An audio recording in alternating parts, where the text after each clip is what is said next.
Hi, welcome to my campaign and to a children's book reading from this children's book that I have that I used to read to my daughter. It's called Treasury of Virtues, Stories to Grow On. I'm Susan B Lochocki, and I am running for President of the United States. The story I'm going to read to you today is The Lion and the Mouse. It's a tale of friendship. Illustrated by Krista, Brauckmann-Towns. Other illustrations by Marty Noble, adapted by Sarah Toast. And this is the first page. And for those of you who don't know, my camera does a mirror rather than whatever it would normally do. And so all the words are backwards, so I'm sorry. And the flag is on my right shoulder where it's supposed to be, but yeah, it's a mirror, so everything's a little bit somehow off. Anyway, here we go. The Lion and the Mouse. And I think I'm going to have to take a quick sip of water. It sounds like my voice is doing funny things. One day, a lion was taking a nice nap in the warm sun. Nearby, a busy little mouse scurried about looking for berries. But all the berries were too high for her to reach. Then the mouse spotted a lovely bunch of berries that she could reach by climbing the rock below them. When she did, the mouse discovered that she hadn't climbed a rock at all. She had climbed right on top of a lion's head. The lion did not like to be bothered while he was sleeping. He awoke and with a loud grumble, "Who dares to tickle my head while I'm taking a nap?" roared the lion. The mouse could see how angry the lion was with her, so she jumped off his head and started to run away. The lion grabbed for the little mouse so quickly as he could, but she was too quick, and he just missed her. So here's the little mouse, and then here's the lion, not happy with somebody on his head.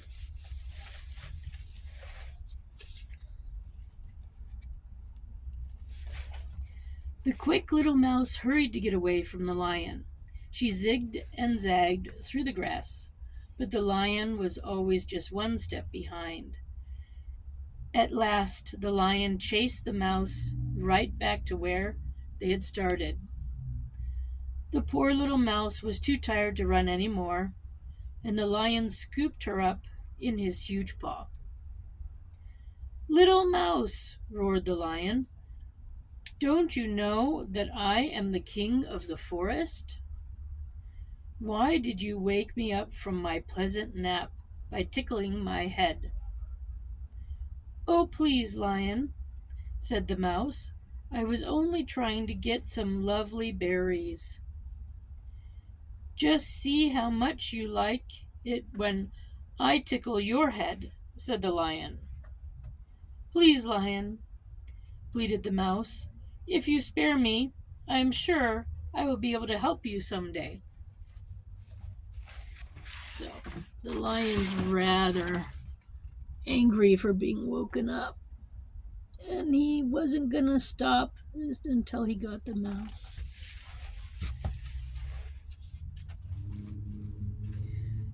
Suddenly, the lion began to smile, and then he began to laugh. "How could you, a tiny mouse, help the most powerful animal of the forest?" He chuckled. "That's so funny. I'll let you go. this time. Then the lion laughed some more. He rolled over on his back, kicking and roaring with laughter. The mouse had to leap out of his way to avoid being crushed. Off she ran.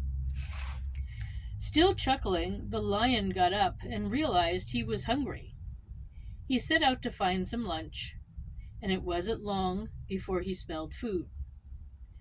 Walking toward the good smell, the lion got caught in a trap set by hunters. The lion was stuck in the strong ropes, and the more he struggled, the tighter they held him. Fearing the hunters would return soon, the terrified lion roared for help. So here he is, laughing. How could a mouse possibly help me? And now here he is, not so sure of himself, struggling to get free from a trap.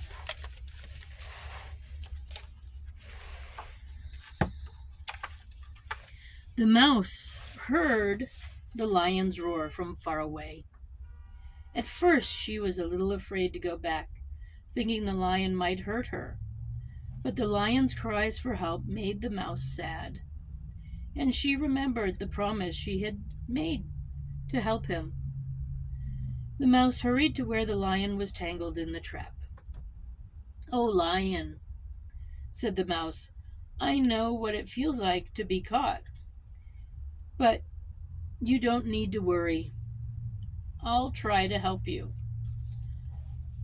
"I don't think there's anything you can do," said the lion. "These ropes are very strong. I've pushed and pulled with all my might, but I can't get free." Suddenly, the mouse said, "I have an idea. Just hold still and I'll get back to work." She quickly began chewing through the thick ropes with her small, sharp teeth. She worked, and before long, the mouse had chewed through enough rope for the lion to get out of the trap. So here he is saying, "Oh, no, it's not going to work. I don't think so." But she did it. Soon the lion wriggled out of the trap. He was very grateful to the mouse. "Mouse," he said, "I thank you for saving me, and I'm sorry that I laughed at you before." Then the lion scooped up the mouse and placed her on his head. He carried her back to the berry bush, laid down under it. "Mouse," he said, "I want you to reach up and pick one of those berries that you wanted earlier today." The mouse plucked the biggest berry she could find. The lion took the mouse off his head and held her in his paw. "Let's stick together," he said. "I can help you reach the berries, and you can get me out of tight spots now and then." "Okay," said the mouse, and they've been friends ever since. So here she is with lots of berries now. And here they are. And here he is, getting the berries, becoming friends.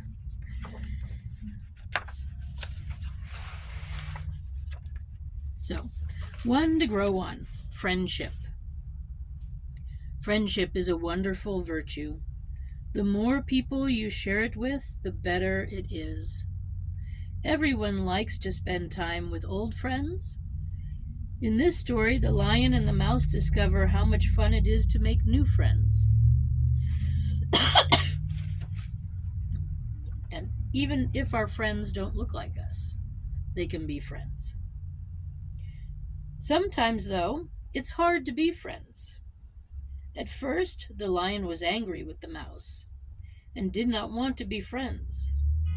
The mouse was afraid because the lion was mean and had laughed at her. In the end, the lion and the mouse learned it's better to be nice than to be mean. I'm going to read that again. In the end, the lion and the mouse learned that it's better to be nice than to be mean. They find out that even though they are very different, they can still be good friends.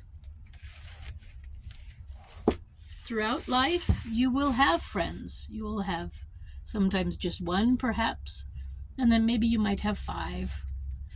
And you might have ones that are very close and ones that are not so close. It's all depends on your lifestyle, what you have time for, and what others have time for too.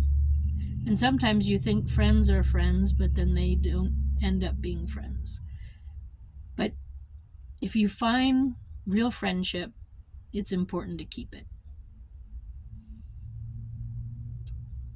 So that's what I can say about that story and about friendship. I would like to say thanks for stopping by. I enjoyed reading that to you. I hope you enjoyed hearing it.